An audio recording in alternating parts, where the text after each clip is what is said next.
Furðudýr vikunnar gaukur.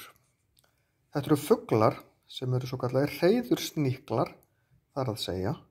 Þeir verpa í hreiðri hjá öðrum fuglum, láta þá sjá að ala upp ungan og sjá það leiðin sem þeir nota til þess að fjölga sér.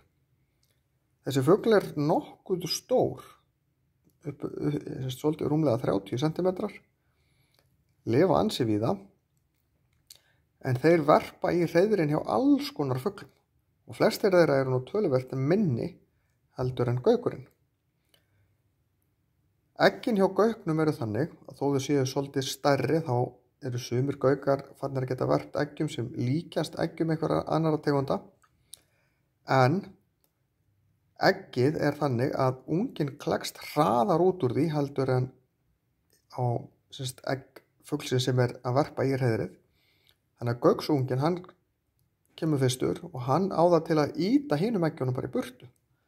Ef ekki þá vex gauksunginn hraðar og hann náttúrulega stærri fugl og stærri ungi þegar hann brýst út úr egginu, þannig að hann ýtir þá ungunum út úr ef það eru komnir ungar. Síðan stækkar hann og foreldrarnir þeir þekki ekki munin, þannig að þeir halda áfram að bera mat ofan í hann þó hann sé orðið nánast eins og skrimsli miðað við þá.